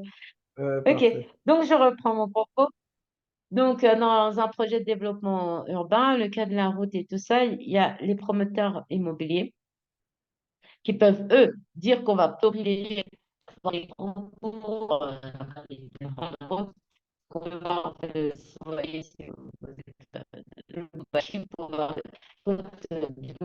les transports qui sont très bons, construits. Il y a des vins et des habitants qui disent oui, mais bon, on n'est plus dans le quartier, n'est plus de manière, le caractère historique du quartier n'est plus là. Donc, du coup, on peut avoir des oppositions en fait des différentes parties prenantes, des riverains, par exemple, qui disent que non, oh, on va faire une pétition, on va s'opposer en fait au niveau du projet, on n'en veut plus en fait de ça. Et là, à ce moment-là, votre projet de nouvelles infrastructures peut être retardé. Donc, ça peut être un conflit. Ça, c'est un exemple que je peux vous dire. Autre chose sur la communication, un autre exemple, le changement de calendrier et d'un budget qui n'est pas communiqué de manière transparente. Ça peut créer en fait des tensions. Il y a telle équipe qui pensait en fait que son enveloppe qui était allouée, elle serait reconduite l'année suivante, et puis là, bah, il n'y a plus de budget. Bon, ça peut être en fait des causes de conflit. Des ressources ne sont pas, sont limitées par rapport aux objectifs on avait en fait au préalable. Les priorités ont changé. Ça peut être en fait que les actionnaires disent, bah, écoutez, nous, on veut plus aller dans ce projet. Le sponsor aussi, on veut plus aller dans ce projet. Donc, ce projet-là, on va le mettre plus tard. Donc, ça peut générer des conflits avec ceux qui attendaient le projet, que ce soit en fait les clients. On dit, bon, on va retarder la sortie en fait de la voiture, une nouvelle voiture. Maintenant, on devait sortir cette année. Le commande, il est là pour l'année prochaine. Donc, maintenant, on va regarder, on met dans la traduction de web. Donc, ça peut faire en fait des conflits. C'est un changement en fait de priorité. Et puis aussi, on peut voir ça dans les personnalités et les cultures différentes. Ça, on le voit souvent quand on est dans des équipes multiculturelles où on n'a pas les mêmes codes et du coup, ça peut créer des malentendus et des tensions dans les réunions. Il y a parfois, en fait, on peut se retrouver, la personne n'a pas l'habitude d'utiliser, qu'on utilise un ton de blague, par exemple, dans une conversation. Il peut se sentir outré et là, ça va faire, en fait, ça va générer, en fait, des conflits. Bon, la personne pensait en fait que c'était une blague, or la personne se sentit insultée. Donc du coup, il y a des différences et culturellement, ça peut être, ça peut gérer ça, générer des conflits. Il y a des conflits, il y a des sources de conflits, mais il y a toujours, ça c'est le PMP, il y a toujours une technique, une méthode pour pouvoir faire en sorte que de passer à travers ces conflits, au moins de les atténuer. Donc il y a la négociation qu'on a déjà vu. Bon, la négociation, c'est dans l'économie de ce qui est nommé en fait ouais, ce produit ça c'est pas tout. Donc, on va publier un peu sur ça. On est dans les deux départements qui sont dans une entreprise et qui disent, bon, bah, on sait qu'il y a les ressources là, je vois pas pourquoi mon département ne pourrait pas avoir le même budget que l'autre département. Donc, du coup, il y a un conflit en fait d'allocation des ressources. Donc, il faut trouver de manière négociée pour dire, bon, on va partager, on va couper la poire en deux et on va vous donner 50-50 au lieu de rien donner à l'autre département. Ça, c'est une manière en fait de pouvoir gérer en fait les conflits. Il y a la médiation. C'est une personne qui arrive de l'extérieur et qui vient en fait faire le gérer. Ça, c'est souvent, bon, on va dire, bon, la famille, c'est pas un projet, mais il y a souvent des conflits au niveau de la famille. La médiatrice, souvent, c'est la maman, bon, ou le papa. Donc, qui arrive, c'est un tiers qui est neutre dans la communication, qui va venir en fait faire départager. Donc, en fait, on a un médiateur. C'est quelqu'un qui intervient. C'est quelqu'un aussi qu'on peut engager pour résoudre les conflits quand il y a un fournisseur et un client qui doivent mettre fin en fait à leur contrat et que un veut et que l'autre veut pas. Donc on fait face à un médiateur. Et aussi dans ces cadres-là, litige commercial, c'est arbitrage. Donc il y a aussi le crash une qui arrive, qui doit c'est comme ça. Qui sont dans les litige commercial où on soumet notre référent à une autre personne, à une autre autorité, à un arbitre. La conciliation. Donc, je pourrais vous donner l'exemple au niveau de la conciliation, c'est de prendre un consultant de gestion de conflit qui va pouvoir aider l'équipe à pouvoir résoudre en fait et à trouver un compromis au sein de l'équipe. Donc, on va prendre soit, ça c'est, je vous ai parlé sur des exemples en fait de personnes en fait extérieures qu'on vient prendre au sein de l'entreprise pour pouvoir en fait rechercher le consensus ou le compromis et qu'il y ait des relations qui soient préservées entre les différentes parties. Ça, c'est ça la conciliation. La conciliation veut toujours en fait qu'il y ait en fait les relations soient préservées entre les deux parties. On a différentes techniques, mais quand on a différentes techniques, il faut pouvoir les choisir. Et comment est-ce qu'on établit en fait un choix de technique? C'est en fonction de la gravité en fait de son conflit. Plus il est grave, hmm, plus il est moins grave. Donc il faut savoir la gravité en fait du conflit. Soit on va faire juste, si c'est pas grave, on va faire négocier, faire la conciliation. Quand c'est grave, médiateur, arbitrage. Organisation, fait le pouvoir, RH, gravité du conflit. Et aussi une relation entre les parties prenantes. Donc, si les parties prenantes ont une relation qui est continue et doivent collaborer à l'avenir, faites que la médiation, la conciliation soit privilégiée. Parce qu'il faut garder en fait des bonnes relations. Si on dit, bon, nous, on est là, on était là que pour le contrat, après, on ne sera pas amis, donc on va en fait sur l'arbitrage. Culture organisationnelle, il y a parfois il y a des entreprises qui sont directement, qui disent, bah, non, nous, on ne peut pas en fait négocier, nous, directement, on part au clash. Donc, ils ne sont pas sur l'approche collaborative. Donc, ça, pour résoudre les conflits, c'est pas pareil. Et aussi, ça permet aussi de pouvoir savoir comment est-ce que la prise de décision, elle est prise au sein de l'entreprise, la culture de l'organisation. Est-ce que l'entreprise, elle est prise rapidement ou pas? Ça va influer en fait dans la résolution de conflits. Et bien sûr, les ressources qui sont disponibles, hein. Quand il n'y a pas assez de ressources, c'est assez compliqué. Donc, il faut faire, et là aussi, on fait ça aussi en arbitrage. Donc, il faut trancher ça.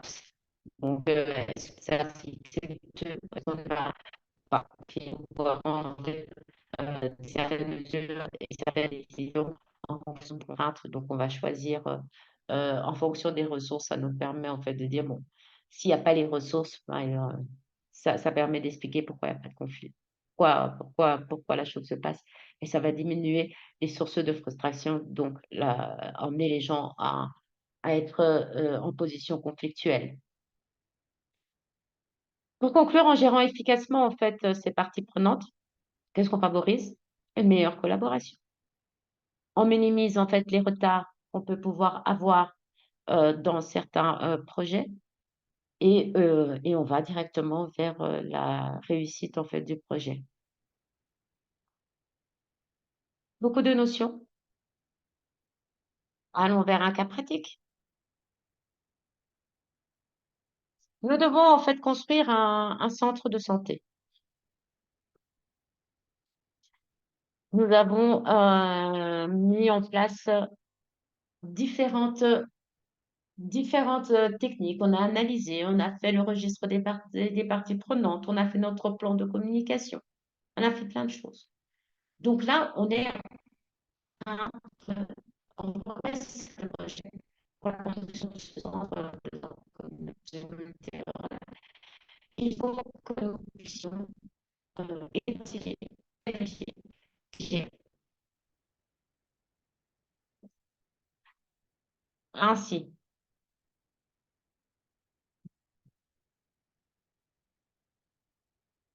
nous avons pu, dans ce cas, identifier qui comme partie prenante. Je vous laisse un peu réfléchir. Donc, vous avez sous les yeux que ce sont les habitants de la communauté qui sont importants. Pourquoi? Parce qu'ils bénéficient, eux, directement du centre de santé. Ils ont leurs besoins et leurs attentes, c'est vraiment la priorité. Ils ont besoin d'avoir accès aux soins de santé de qualité et d'être à proximité du centre et d'être que leur culture, en fait, soit respectée. Parce que c'est dans la communauté. Qu'est-ce qu'ils ont besoin? Quelle autre partie prenante est-ce qu'on a? On a le personnel médical. Le personnel médical, c'est lui qui va utiliser quotidiennement en fait le centre de santé, donc c'est une partie prenante importante. Il faut que les locaux soient adaptés, que les équipements soient modernes, que le personnel soit qualifié. Nous avons aussi les autorités locales et régionales qui, elles, euh, bien sûr, quand elles sont là, elles vont coordonner, elles vont donner les permis nécessaires, les permis pour l'ouverture d'un centre de santé, pour en fait, au niveau de la santé, de l'éducation, et on dit, ça est respecté. Ça, les autorités qui sont en fait face à ça. Donc, on va pouvoir organiser des rencontres avec eux régulières pour discuter des différents aspects de ce projet. On a, et puis leur soutien aussi nous permettront d'avoir les permis de construire. On a les fournisseurs, bien sûr, les matériaux qu'ils vont nous donner. On a les entreprises de construction, celles en fait qui vont construire ce centre de santé, cet hôpital. On a ensuite les organisations, ceux qui financent, que ce soit la banque ou bien si on a reçu une subvention par une ONG, ben, il faut en fait, ce sont des parties prenantes qui sont hyper importantes. Cette partie prenante identifiée, qu'est-ce qu'on fait maintenant? On planifie. On planifie leur engagement. Comment est-ce qu'on planifie leur engagement? En organisant des réunions publiques pour informer de ce qui se passe, des progrès, de l'avancement, et aussi parfois à la phase totalement initiale, de leur montrer en fait les maquettes et de leur dire, bon, voilà, c'est là qu'on va faire et le projet va prendre autant de temps. Donc, on doit organiser des réunions publiques pour dire ce qu'il en est et puis recueillir en fait quel est leur sentiment. On va utiliser quoi comme communication? Est-ce que ça va être une brochure? Est-ce que ça va être une attention? Moi, on va utiliser différentes fréquences. Ça, c'est la et elles ont droit à un banc, personnel, autorité, fournisseurs, entreprises. Chacun, en fait, on devra en fait leur parler. On va pouvoir consulter régulièrement le personnel médical pour dire, bon, dès la conception, qu'est-ce que vous voyez, qu'est-ce qu'on peut faire les changements? On va coordonner avec les autorités tout ce qui est permis, réglementation, si tout va bien, si on est en ordre, si on a reçu notre permis d'ouverture. Voilà, donc il ne faudra pas oublier de pouvoir communiquer de manière transparente avec les différentes autorités locales pour informer les gens du commencement, du début des travaux ou de ce qui va se passer. Voilà. Je voulais en fait conclure ici mon propos en vous mettant en fait ce cas pratique qui regroupe un peu toutes les notions qu'on a prises ensemble aujourd'hui, que ce soit de l'analyse, de l'identification, de la définition, la gestion des attentes, aux stratégies de communication efficaces, aux stratégies efficaces en fait de gestion de conflits. Nous pouvons mettre en place une gestion efficace de nos parties prenantes. Nous allons au terme de notre exposé. Je vais essayer de la poursuivre. Merci beaucoup en fait de m'avoir écouté. En résumé, la définition, l'importance, la méthodologie et la technique, ce sont les différents termes qu'on a abordés aujourd'hui. On a défini et typologie, on a mis défini le type de parties prenantes. On a dit pourquoi les parties prenantes étaient importantes dans un projet. On a vu des méthodes d'identification et d'analyse des parties prenantes. C'est les matrices, les méthodes Silence, les diagrammes d'influence, diagrammes d'affinité. Tout ça, ce sont des outils qui nous permettent d'identifier et d'analyser nos parties prenantes. Nous avons parlé des registres des parties prenantes, nous avons parlé des plans de communication. Ça, c'est toutes les techniques en fait d'engagement en fait de nos différentes parties prenantes. Et enfin, on a entreaperçu quelles étaient les différentes techniques pour résoudre et prévenir les différents conflits entre les parties prenantes. Généralement, c'est important de gérer que ce soit au niveau de la collaboration dans un projet, dans l'alignement de vos objectifs. C'est important. Pour réduire les risques et faire face aux différents défis d'un projet, c'est important. Pour améliorer la qualité, le respect et le délai de vos budgets, c'est important. Pour la satisfaction et l'engagement accru de toutes les personnes qui sont reliées de près ou de loin et qui ont un impact direct ou indirect au projet, c'est important. Sur ce, j'espère vous avoir convaincu de l'importance de la gestion des parties prenantes et je vous remercie beaucoup pour votre attention et je suis prête à répondre à toutes vos questions. Merci.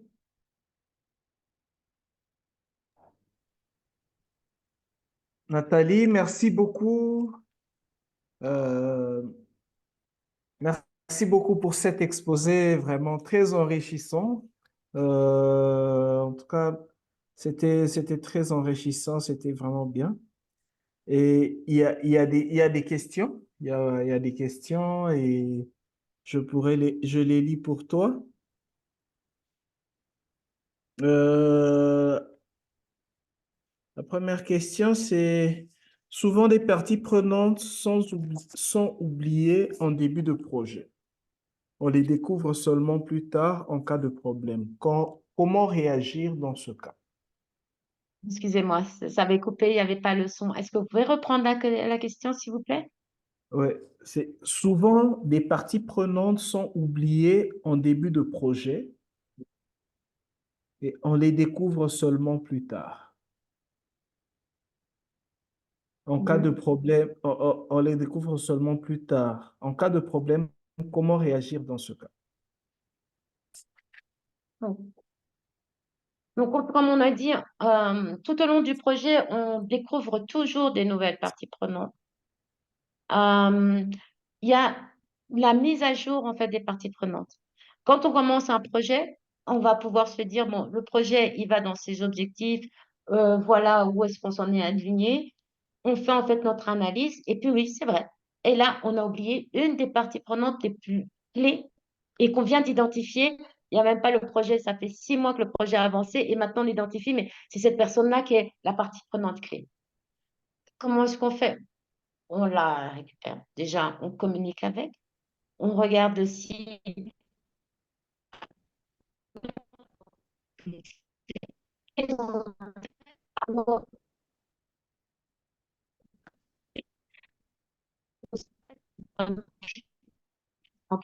et a un Alors, impact positif dans notre projet. Donc, il faut d'abord analyser c'est quelle partie prenante. On va réactualiser, faire des mises à jour. On va réactualiser notre registre des parties prenantes.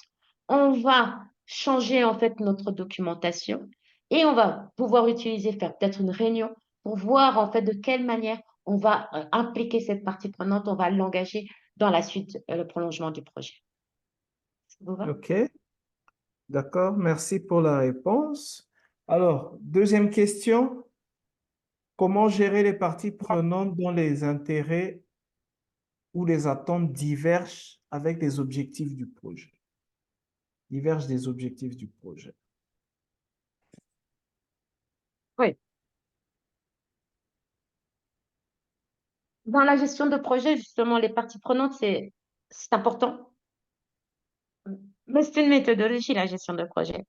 Donc, normalement, on a déjà en fait envisagé comment, dans notre planification, comment est-ce qu'on va gérer les risques. Et il y a toute une partie qu'on va, dans notre planification, faire la gestion des risques des parties prenantes. Donc, quand on fait face à des parties prenantes qui ont des intérêts qui sont divergents, ça dépend. Si on le découvre en fait au fur et à mesure,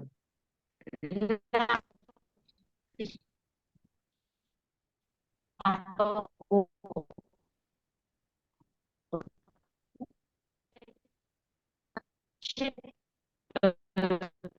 projet pour essayer de transformer par une communication, peut-être que c'est parce que la personne n'avait pas vraiment compris ou bien que ses intérêts, en fait, on pourra essayer d'avoir un compromis pour le succès, en fait, du projet.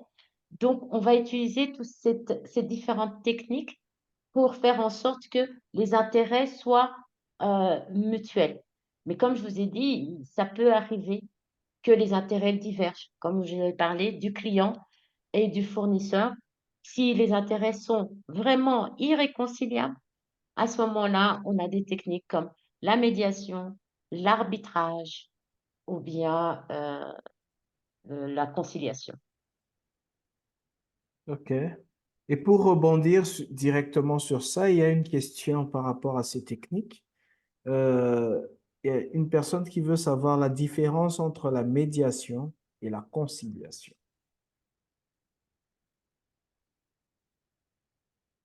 La médiation et la conciliation. Ouais. La conciliation, en fait, c'est souvent quand deux personnes, médiation, on prend en fait un tiers. On prend un tiers et la médiation, c'est la personne, elle a en fait un peu plus de pouvoir sur les autres personnes et ça va pouvoir faire en sorte que nous, on puisse avoir un compromis.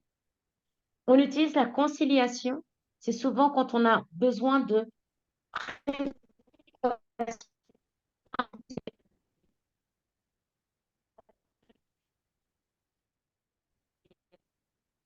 C'est complexe. Tu peux reprendre avec la conciliation, s'il te plaît? La conciliation, c'est une technique qui est utilisée à partir du moment où on attend que les relations soient préservées entre les gens. OK. Donc, on va aller, c'est pour OK. ça qu'on, même en français, on parle être conciliant. OK, c'est pour dire, bon, on va essayer de trouver une solution qui soit acceptable, mais c'est surtout quand on veut vraiment que la relation entre les deux personnes, en fait, soit préservée. Et la médiation, c'est juste, moi, je suis là, hein, j'ai pas d'avis à donner.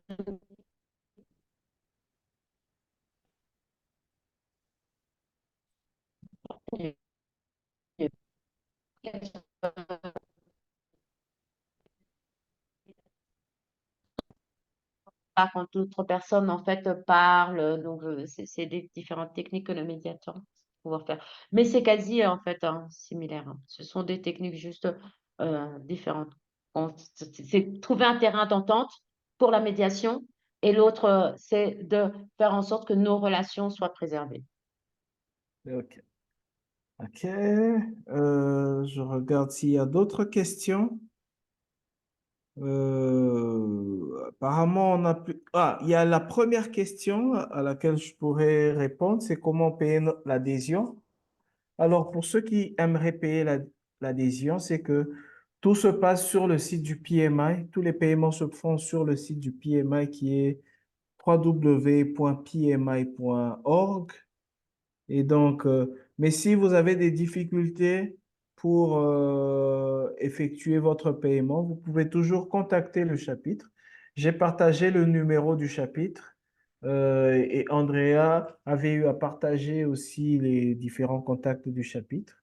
J'ai partagé le numéro du chapitre dans le chat.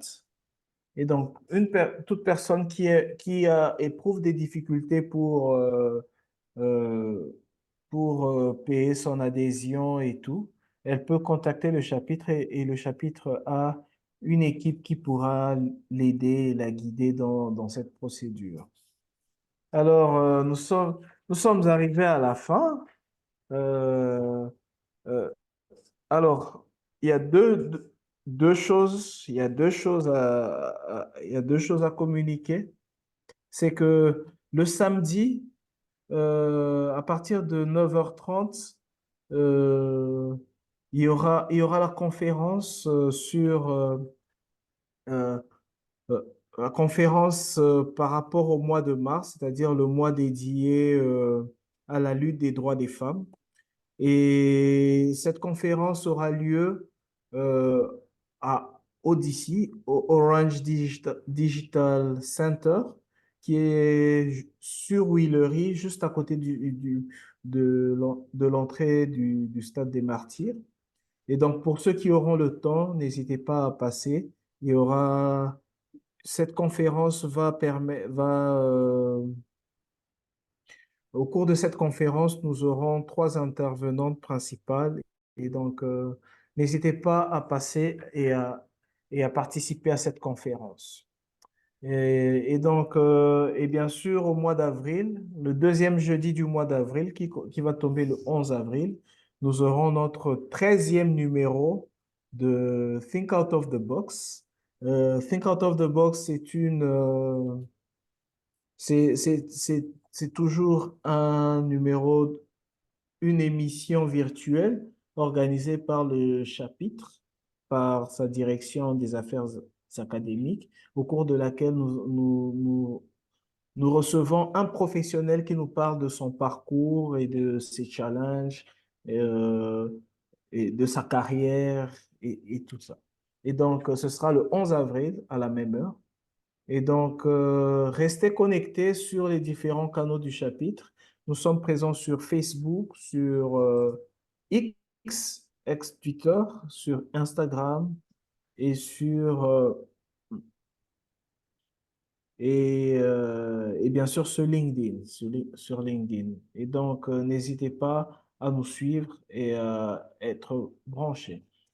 Et donc, je voudrais aussi enfin remercier Nathalie. Merci d'avoir pu dégager du temps pour préparer ce bel exposé.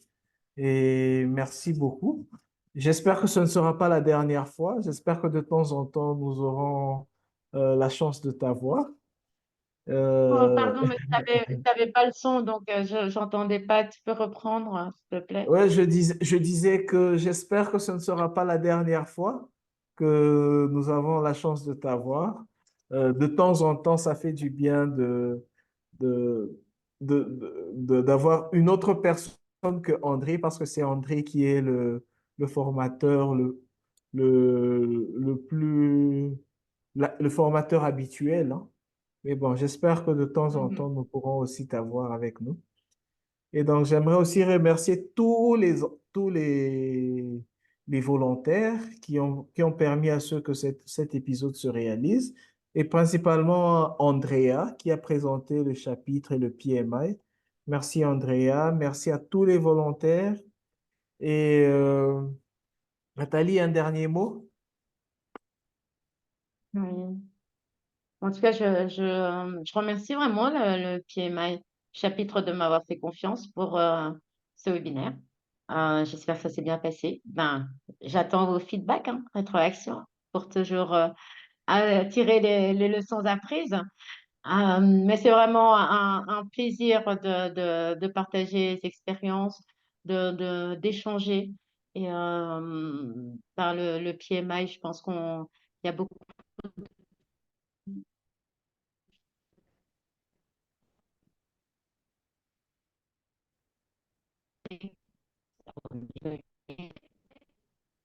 Écoute, et au pied levé, je pourrais être présente pour.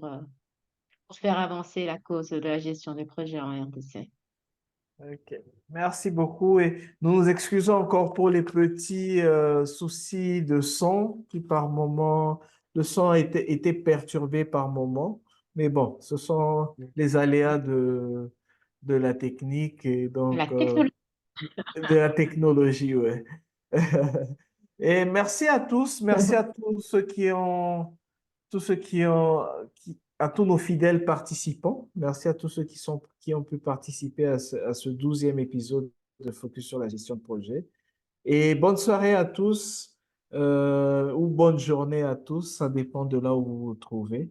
Et à la prochaine. Merci beaucoup.